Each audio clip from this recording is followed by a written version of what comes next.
two hostile worlds that suffered very different fates. One, very much alive and seething with treacherous forces of nature. The other, a planetary carcass, gouged by millions of high-velocity impacts. Both demonstrate the true horrors of planets gone wrong. Mercury and Venus, the inner planets.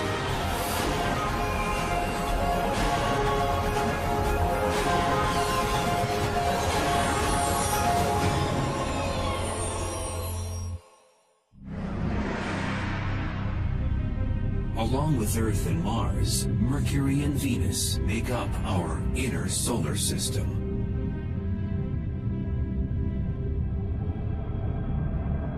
Jupiter, Saturn, Uranus, and Neptune, these planets farthest from the Sun, make up the gaseous outer worlds of the solar system.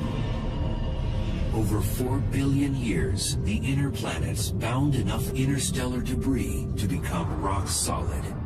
Why do we study planets? Why do we study astronomy at all? We someday need to go beyond the planet Earth if we expect to survive as a species for a very long time. And we need to know what's out there and what the nature of the universe is. We're studying worlds where things are exotic, but the basic processes of physics and chemistry at work are really the same that we see here on Earth.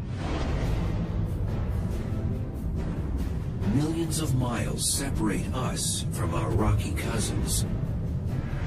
But a tour around Venus and Mercury reveals a common DNA.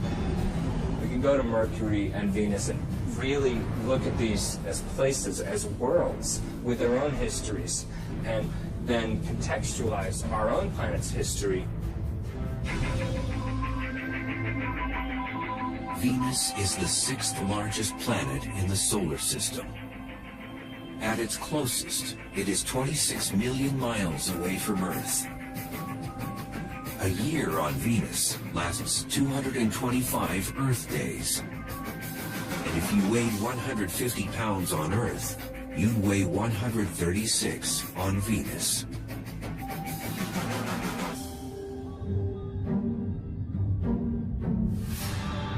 Venus, when the ancient Romans looked up, they were captivated by its commanding presence. They named the planet after their serene goddess of love and beauty. It's such a beautiful presence in the sky. It seems obvious the connection there.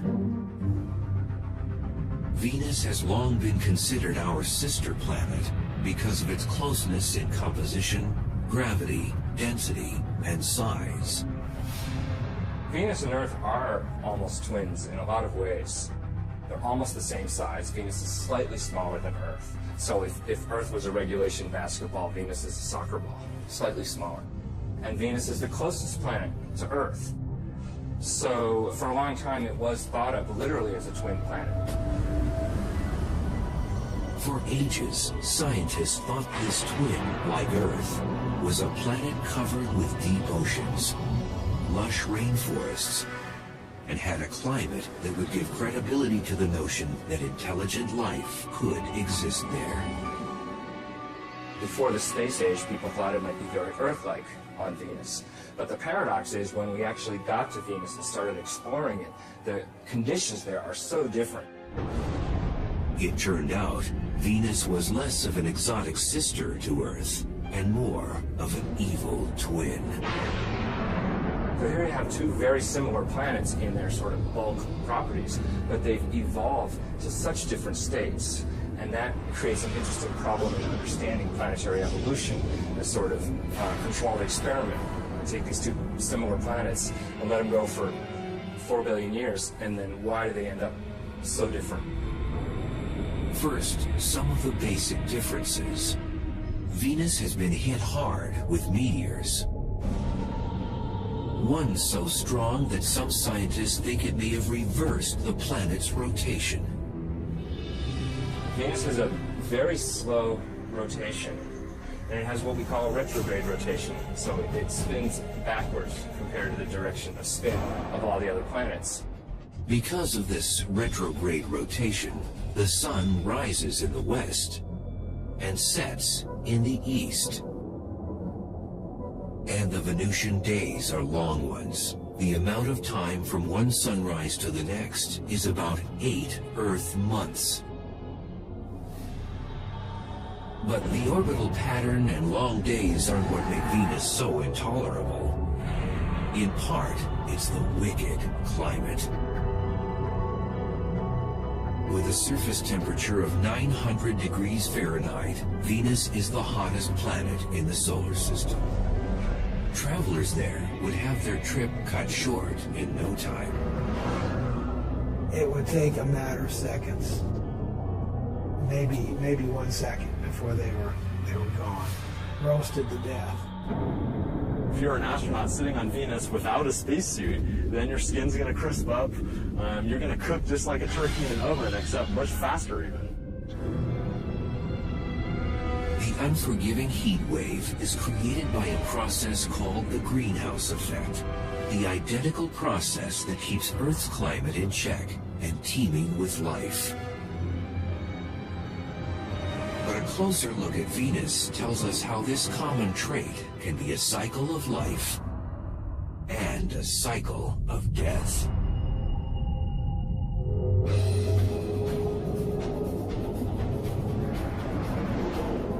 Today, our own temperature is on the rise, and scientists found the possible cause behind it up on Venus. Global warming is a result of greenhouse gases that are growing and growing and growing, and therefore we're getting hotter and hotter. When we looked at Venus, we said, aha, here it is actually happening. In the 1990s, after the Magellan spacecraft was launched, planetary watchdogs began turning to Venus to surmise just how bad it could get here on Earth. Space exploration has told us a lot about the Earth and the environment it's in. And in fact, the greenhouse effect that everybody's talking about with global warming was actually discovered on Venus. What they found out about Venus shed new light on how fragile Earth's greenhouse effect really is. And Venus didn't always used to be this hot. We think that early in its history, it was more Earth-like on the surface, and it lost its oceans due to what we call a runaway greenhouse effect. So Venus is an example that certainly global change can happen on a planet, and it's sort of a worst-case scenario. We don't have to turn Earth into Venus before we're in trouble. We just have to move a little bit in that direction. And we are moving in that direction. But the real value of studying Venus, it allows us to test our climate models. Through computerized general circulation models, or GCMs, scientists were able to calculate temperature increases on Earth based on the amount of greenhouse gases on Venus. So just how does Venus's greenhouse effect work and make the planet so hot? This is Biosphere 2. Located along the foothills of Arizona's Santa Catalina Mountains, it was built by a group of researchers to explore the idea of colonizing other planets. It is the largest greenhouse on Earth. Biosphere is a perfect example of a greenhouse because it's a big building with glass panes that let the sun in, and the air is really hot in here. The solar rays that penetrate the glass panes cause the temperature inside to rise. The air heats up, but then the air cannot escape, cannot move vertically into the atmosphere because of the walls. The windows trap the heat, warm the building, and provide the plants and trees with a livable climate. On Venus, greenhouse gases don't exactly trap the sun's heat, but they greatly slow the rate at which it can escape. The greenhouse effect on any planet is a situation where the surface temperature becomes hotter because of gases in the atmosphere that trap the heat while letting in the sunlight. These same greenhouse gases that would prove to be fatal to us on Venus are essential to life on Earth. Without the greenhouse effect, the average temperature would be far below freezing, the oceans would be totally or almost totally frozen, and it's not even clear if life would exist on the Earth.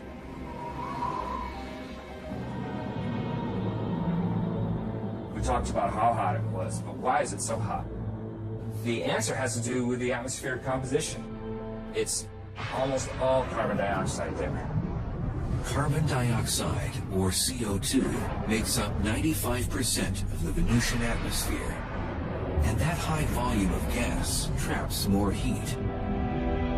That's going to give you a strong greenhouse effect, and that's going to make it really hot. And that's why it's so hot on Venus. It's an extreme example of global warming. On Venus, volcanoes are the natural spring source for CO2 and other gases. It's a process atmospheric chemist Jeff Sutton studies on Earth at Hawaii's Kilauea volcano.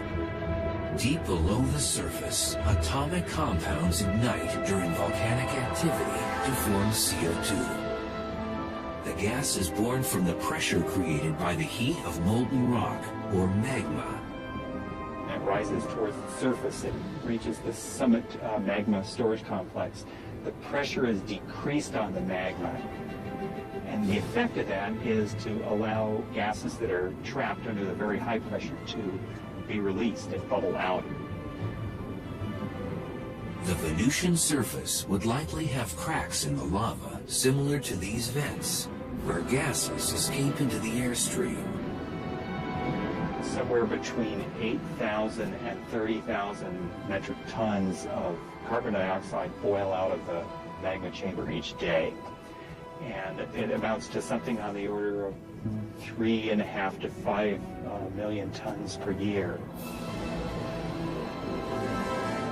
And that's just one volcano here on Earth. Venus has more active volcanoes, and that means more heat-bouncing gases.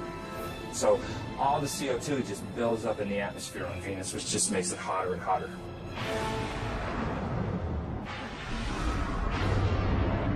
The 900-degree heat isn't the only trait that makes Earth's twin seem a menace.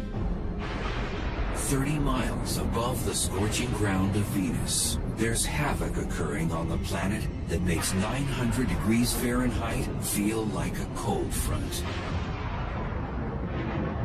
Electrical mayhem, where split-second jolts can reach 50,000 degrees. Each spark of light contains 100 million volts of electricity. Lightning occurs on both Earth and Venus when electrical charges store up enough energy until they release a spark.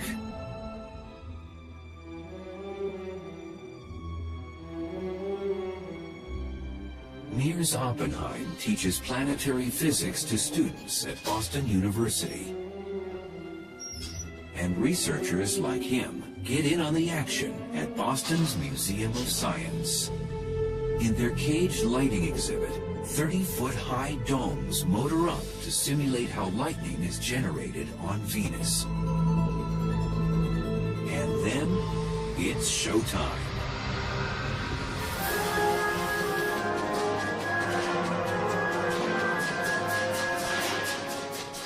Look at this. It's generating so many millions of volts on these domes that voltage has to escape. And it's actually ripping molecules in the air apart. The air in the domes, like within the Venusian clouds, stirs up the electrical distribution of tiny atomic molecules.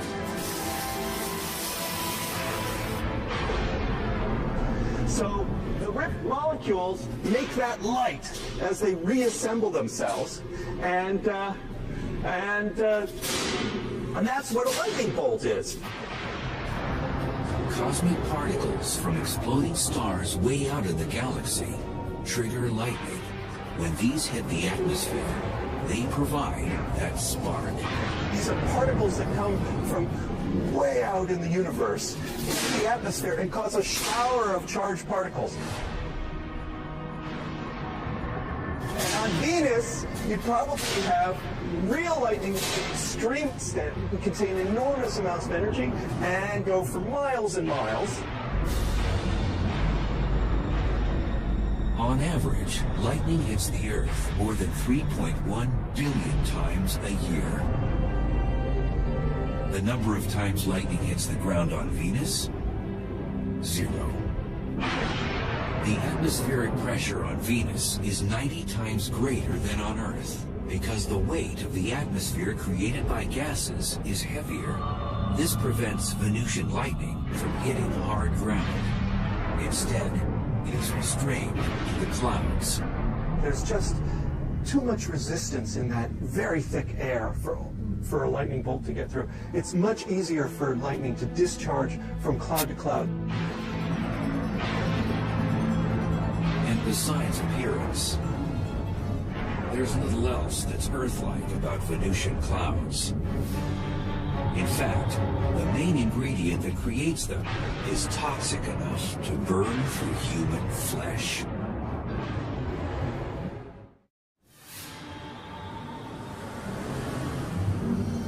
From Earth, you might be able to see Venus twinkle in the morning and evening skies like a star. Definitely not a wallflower. It's so bright in our sky, not just because it's the closest planet to us, but because it's the most reflective planet. Because it turns out Venus is completely covered in these bright reflective clouds. 80% of the sun's light bounces off the clouds that blanket the planet.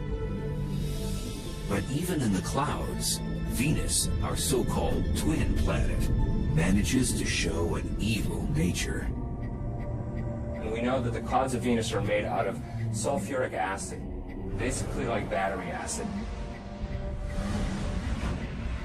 And that sulfuric acid is made by sulfur dioxide coming out of volcanoes on the surface. Like its greenhouse cousin, carbon dioxide, or CO2, gas pressure pushes sulfur dioxide to the surface through volcanic vents. It's the same gas chemist Jeff Sutton monitors carefully at Hawaii's Kilauea volcano. The gases, the sulfur dioxide in particular, is the noxious, toxic gas. And we wear gas masks to protect our lungs and our airway because sulfur dioxide combines with moisture in your nose and throat and forms sulfuric acid. Sulfuric acid is nasty stuff. You don't want to splash battery acid on you. You know, you're careful not to do that. It's basically the same stuff. So it would not be good to suddenly stick your hand into the Venus clouds. So, if a traveler to Venus could survive the acidic clouds, the lightning bolts, the toxic air, and the heat, just how would the Venusian surface look?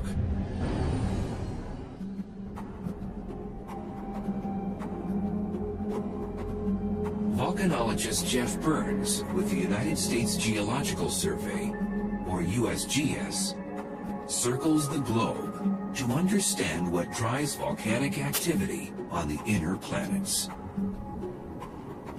When Burns imagines the surface of Venus, he considers the dark, eerie wasteland of Kilauea's lava fields on the big island of Hawaii. It's very instructive to be able to come here and study this volcano to compare it to volcanism that has occurred on the surface of Venus. We can actually come out here to the field and study things. We can actually take samples and look at them in detail. Geologists expect the amount of volcanoes on Venus far outnumbers the 1,500 or so on Earth. Some estimates range from 100,000 to over 1 million volcanic features on Venus. With that many volcanoes, lava rock makes up 70% of the Venusian surface, just like it makes up much of Kilauea's terrain. The ground becomes solid when the lava cools into hard rock. Having a rock on Earth is our best analog for trying to understand rocks on the other planets. Basaltic rocks are the most similar to the Venusian plains. Basalt is the most common type of lava rock found on Venus and throughout the inner solar system. The minerals freeze into glass and small crystals, a total transformation from what lava looks like when it streams out of a volcano. When lava is actively flowing across the surface, it's incandescent and typically looks red. Now, quickly it'll form a silvery sheen over the top of it, and then over a period of a few weeks will turn black, such as lava we see around me here. At 5 miles high, Mont Mons is the largest volcano on Venus. And it's left some tremendous lava channels in its wake, just like Kilauea did. Now, as you can see, the structure, we have levees here on the sides, and then internal structures as well. This is similar, perhaps, to how large channels called canali formed on the surface of Venus. However, they formed at a much larger scale. Large enough to create seemingly endless miles of canali across the Venusian landscape. Consistent in both width and depth, the canali are much longer on Venus than on Hawaii because of environmental conditions on the planet. The dense atmosphere and hot temperature slows the magma from cooling into solid rock. And with little wind and no rain to further cool the magma, lava can cut through the surface for months after an eruption before it hardens.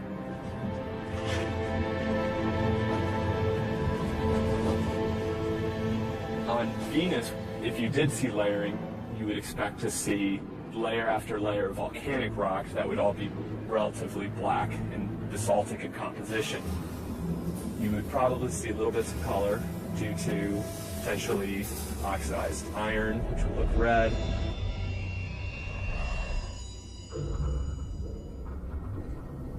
Typically, basaltic lava flows are glassy enough that, in fact, you would actually cut your hand. They can be extremely sharp. They tend to quench and form glass.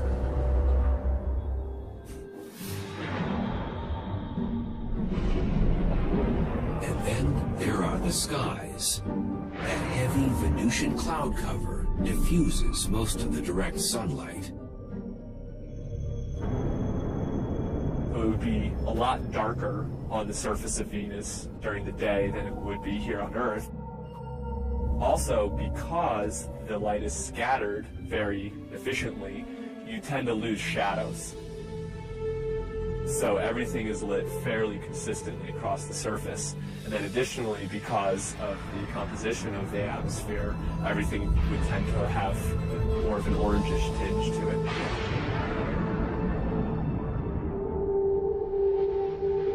Besides canyons, jagged mountain ranges scrape the Venusian skies.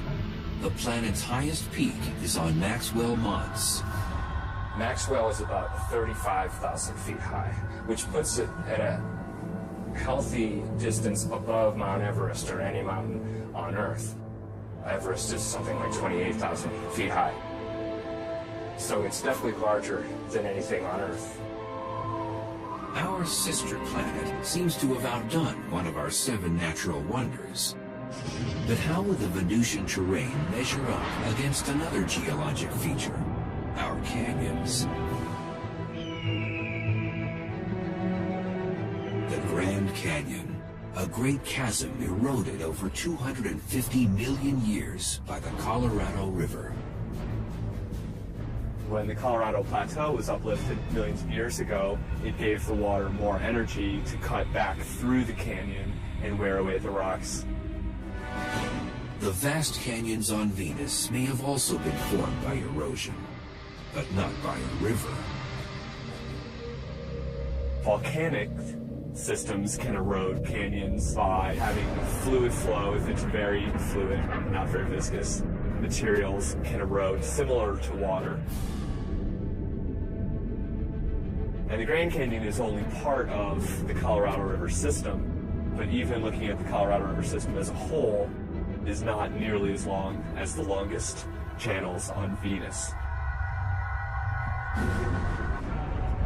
Had the ancient Romans known about the volcanoes, acidic clouds, lightning bolts, toxic air, and that scorching heat, perhaps they may have named our evil twin planet after something other than their goddess of beauty and love.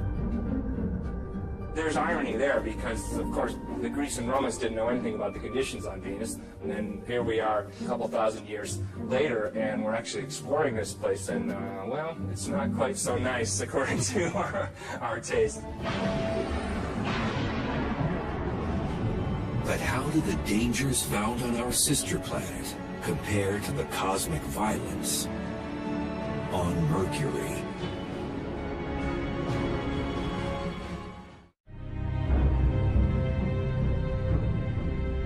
"48 million miles away from Earth, Mercury's dust-covered hills and empty plains stretch as far as the naked eye can see." It's a colorless body. It does not have really any colors like you see on Mars or the Earth or even Venus for that matter.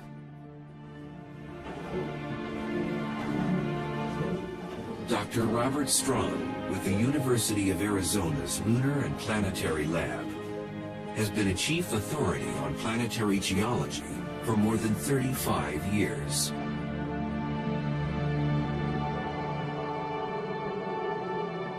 Mercury's the innermost planet, and it's quite different than anything else in the solar system. At 36 million miles, Mercury is the closest planet to the Sun.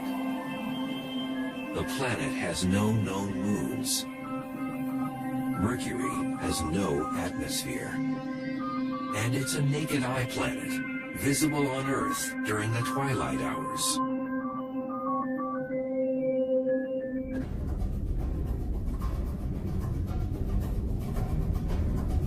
With a diameter 60% smaller than Earth, Mercury is the solar system's scrawniest planet.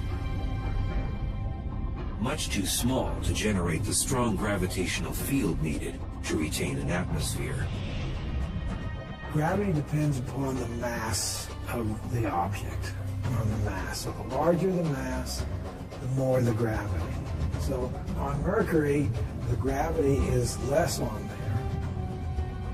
Since the planet's gravity is so weak, if you weighed 150 pounds on Earth, you'd only weigh 57 pounds on Mercury.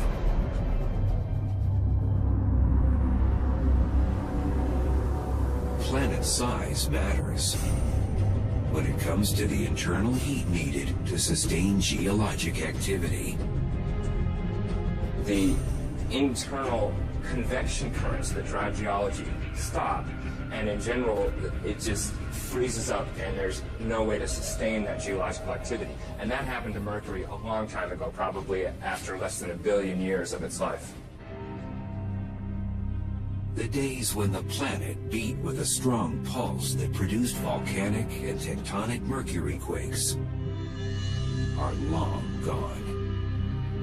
Is Mercury a dead planet? Depends on what you mean by dead. Is it internally active now? Probably not. It's probably not active at all. It is essentially a dead planet and has been dead for about 4 billion years. For a near lifeless planet, Mercury still has some movement. Named by the ancient Romans after the swift-footed messenger god, Mercury orbits the Sun in 88 Earth days, the fastest of any planet. But when it comes to the time it takes Mercury to spin on its own axis, the planet holds the record for being the slowest. Length of time, around 180 Earth days, about half a year. The Sun's gravitational force creates a tidal friction within Mercury, which slows down its speed as it spins on its axis. This means a year on Mercury is shorter than a day on the planet. And that sluggish rotation gives Mercury a somewhat peculiar weather forecast. For 6 months, the side exposed to the sun reaches 800 degrees Fahrenheit. On the other side, the temperature drops to 300 degrees below zero. It has a long time to heat up on the side facing the sun and a long time to cool down on the other side. And that's why it has these huge temperature extremes. Despite its close proximity to the sun, Mercury is a bit of a black sheep in the planetary family. Its skies always seem like starry nights. The skies would be black. The reason we have blue skies on the Earth is because of our atmosphere. Nitrogen scatters light preferentially in the blue. So that's why the sky looks blue. Mercury doesn't have an atmosphere, so the sky would be black. Legend holds that Mercury, the Roman god, invented the sport of boxing. This is one planet that's taken the lion's share in the ring.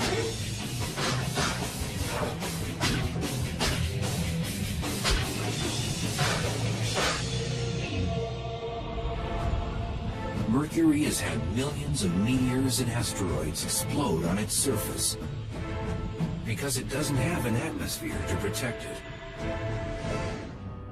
Our atmosphere guards Earth from most impacts, like a force field. When a small object slams into it, usually at more than 10 times the speed of a bullet, the collision with air molecules vaporizes it into a gas. The Earth is shielded from small impacting objects by this wonderful thing that we call the atmosphere. And for small objects, weak objects, they will be completely destroyed by those forces long before they get here to the geologic surface of our planet.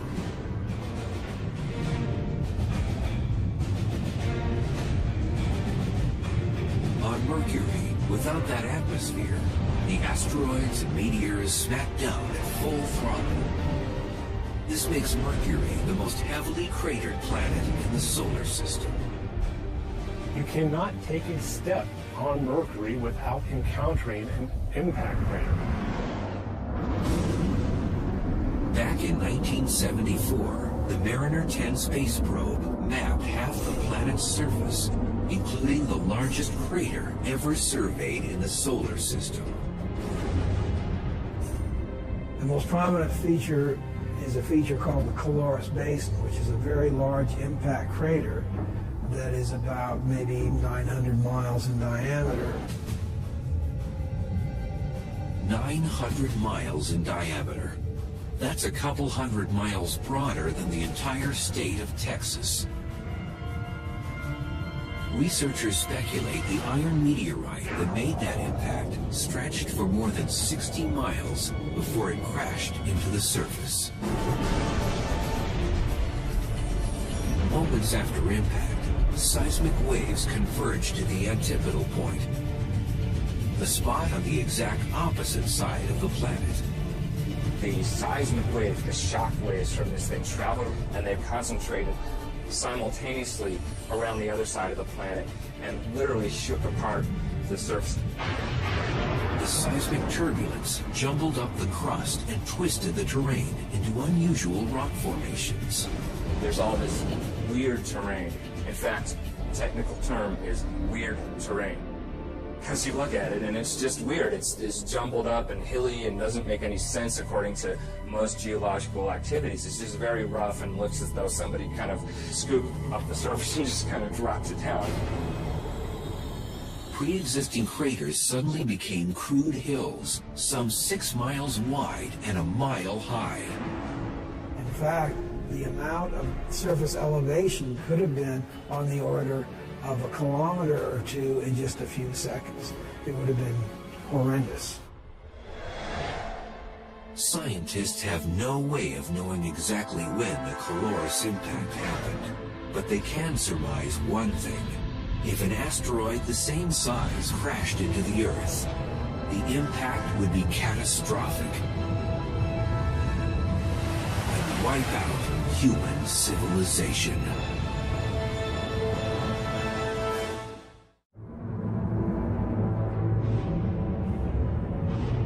Countless meteor and asteroid impacts have left Mercury scarred with dents and crater rings. Today, the planet looks beaten, a terrestrial corpse. Like Mercury, Earth's surface is vulnerable to bombardment. And Arizona's meteor crater is one of our most preserved and Mercurian craters. The desert basin has given geologists a better understanding of what happens when a meteor strikes Mercury's surface. Upon impact, energy from the shock wave rips through the surface and moves tons of rock upward to shape the crater. And that flow of rock excavated this bowl-shaped cavity and deposited debris on the landscape for kilometers around. Same energy swept up the crater walls and caused these flat-laying layers of rock behind it to actually be uplifted. And the rock, under the influence of shock, wasn't behaving brittly like rock does, but more like taffy. This is one of the hallmarks of impact craters, not only here at Meteor Crater, but anywhere in the solar system. But imagine if the mighty object that formed Mercury's Calorus Basin crashed down on the site of Meteor Crater. It would be a massive explosion with chunks of molten material flying around the Earth ballistically, re-entering the Earth's atmosphere and causing just massive meteor showers everywhere. For nearly 7,500 miles, the shock wave would rip up the soil and stir up tsunamis with 2,000-foot waves. Massive tsunamis propagate around the Earth and inundate much of the world's coastlines. It would flatten Las Vegas, Nevada, the cities of Salt Lake City, Utah, San Francisco, California, and Los Angeles would vanish in a split second. Shockwaves from the impact would propagate through the solid Earth thousands of miles from the site of an impact like that. Those seismic waves would converge at the impact's antipodal point, off the coastline of Africa's Madagascar, at the bottom of the Indian Ocean.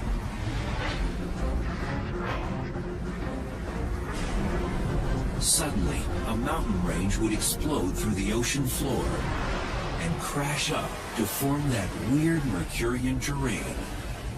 Like an unbelievable earthquake, probably everywhere on Earth for an object that large.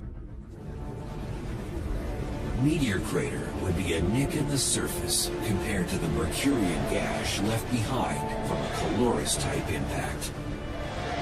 The gouge would consume a quarter of the continental United States. An object that size would eliminate a large portion of the west coast of the U.S. if it fell, say, on Arizona. It would literally change the coastline in an instant.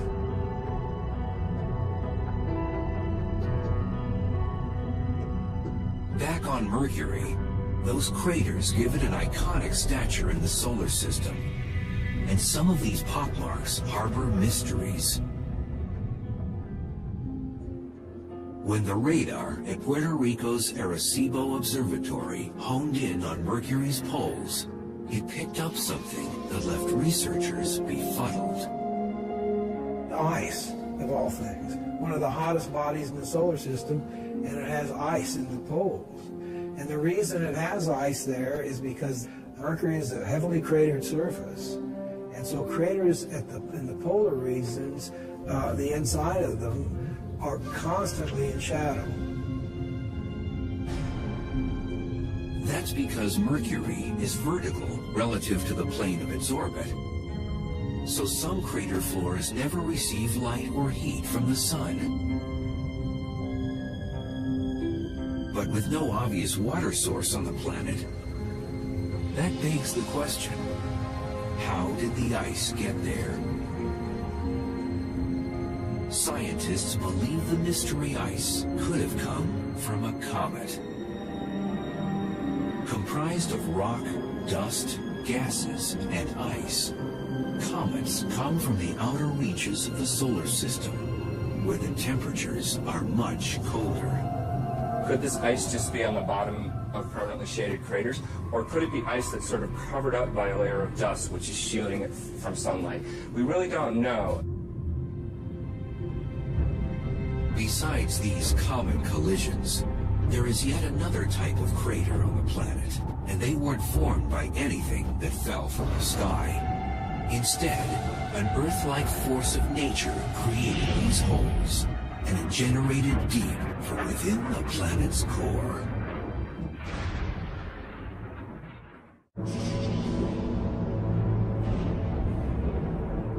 Mercury. A closer look at its terrain by scientists reveals that some of its craters could have been formed from something other than asteroids, comets, and meteors. We do understand that the dominant geologic process that affected Mercury, at least Mercury's surface, is impact cratering. The second most important geologic process to affect Mercury is volcanism.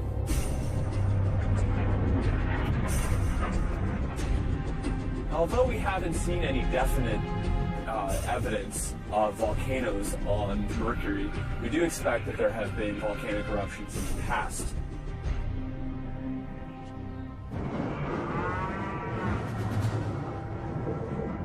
This remote cow pasture, a 3 hours drive north of Phoenix, might contain a telling link to Mercury's volcanic history.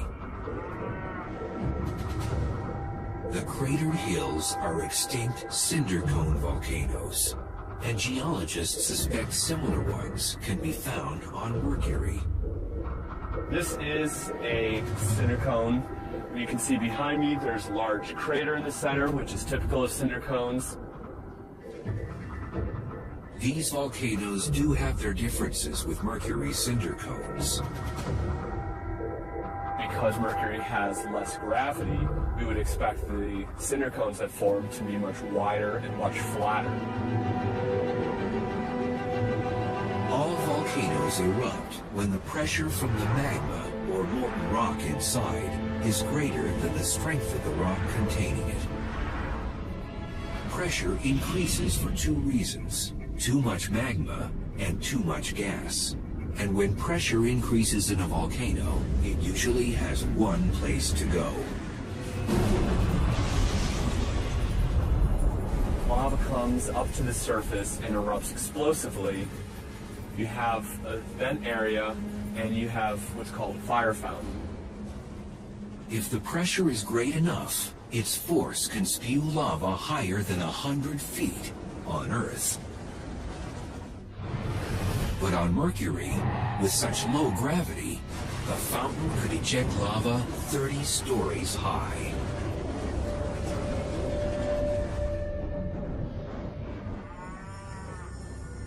While these cinder cones in Arizona may illustrate our shared volcanic heritage with Mercury, to witness an eruption there firsthand and watch the cinder cones form would be a whole other experience. First, without an atmosphere, a plume of ash and smoke and debris wouldn't billow across the landscape. That material would go into essentially a vacuum of space because Mercury doesn't have an atmosphere, so that material would break up much more.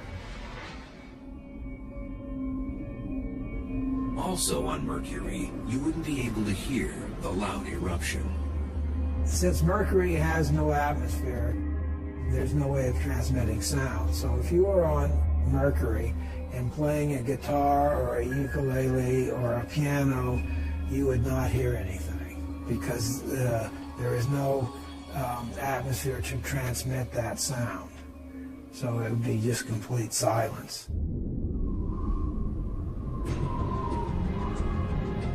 Back in 1974, Mariner 10 surveyed only 45% of Mercury's surface on a flyby mission. 30 years later, NASA launched the Messenger spacecraft. The satellite will map the entire planet and transmit data to eager scientists with a deluge of unanswered questions. I want to see the other side. I don't know what's over there, and that's been bugging me for 35 years. Is it like the side we saw, or is there something very unusual and different? But even with resources being earmarked for future exploration of this rumpled dwarf in the solar system, exactly how different or similar we really are may be left up in the air.